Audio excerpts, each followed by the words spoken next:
月1號高齡服務改革之後，唔單止居家養老嘅服務收費唔同咗，連入住療養院要俾嘅費用同樣有好大嘅改變。等我今日同大家解釋一下。喺2025年11月1號之前入住療養院嘅住客，仍然會按舊嘅制度收費。但喺2025年11月1號或之後入住療養院嘅住客，或者舊住客要搬到另一間療養院，由於服務編號 Service ID 唔同咗，所以係會按照新嘅制度收費。咁究竟而家入住療養院要俾幾多錢？每個人都可能有啲唔同，最緊要係睇返你嘅入息同資產評估嘅結果。喺澳洲，長者入住療養院之前，都要去澳洲服務處 Service Australia， 即係以前叫做 Centrelink 嘅部門，去申報你有幾多入息同資產 Income and Assets。經過澳洲服務處嘅審查之後，佢哋會寄信通知你之餘，亦會通知你入住嘅療養院，而療養院就會按照指示嚟收費。喺澳洲，如果你要入住療養院，一般嚟講，你可能要需要繳付以下部分或全部嘅費用。第一，每日基本護理費 Basic Daily Fee， 所有入住療養院嘅院友都要支付，包括基本護理、住宿同餐膳等。政府為咗確保領取養老金嘅長者都可以負擔，所以設定費用會係養老金嘅85%。第二，高品質日常生活費 Higher Everyday Living Fee， 凡喺政府冇涵蓋嘅臨時或者持續服務費用，包括長者要買嘅藥物、剪頭髮、買外賣等，院舍都可以幫佢哋安排。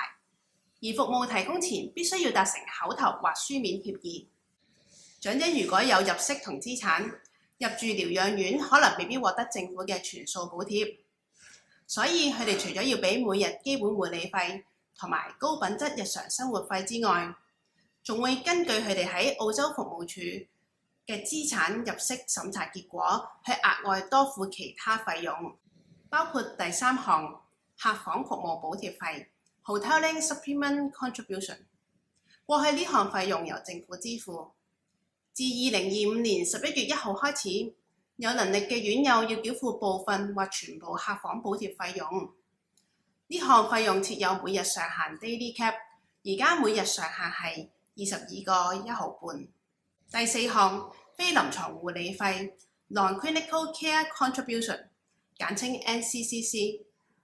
因資產同收入超過門檻而未獲得政府補貼嘅院友，需要繳付非臨床護理費。呢項費用同樣設有每日上限 Daily Cap 105個3，終身上限 Lifetime Cap 135,318個6毫9。詳情可以瀏覽我的養老服務網站。最後一項係住宿費 Accommodation Cost。 經過入息及資產審查之後，有能力嘅人需要支付金額可能係幾十萬。按照每間院舍嘅地點、房間大細或者設施去訂定唔同嘅住宿費。付費嘅方法有3種。第一種，一次性可退還按金 Refundable Accommodation Deposit RAD， 你可以一次過支付呢筆按金。2025年11月1號起，療養院可以每年扣除呢筆按金嘅2%，最多扣5年。扣除後剩餘嘅部分，喺長者離開或過世嘅時候，會退還返俾佢指定嘅屋企人。第二種，每日租住方式 Daily Accommodation Payment DAP。 如果長者唔想一次過付清呢筆按金，佢可以選擇按日付房費。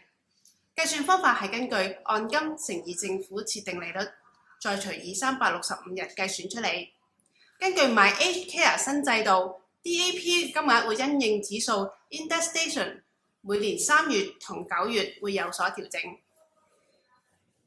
第3種，混合式支付 Combination Payment， 可以選擇支付部分按金，然後部分以每日租住方式支付。有關療養院嘅收費詳情，大家可以瀏覽我的養老服務網站。當然，我哋都好歡迎你打電話俾我哋，等我哋同你逐一解釋。歡迎喺辦公時間致電澳華養老熱線0297840838。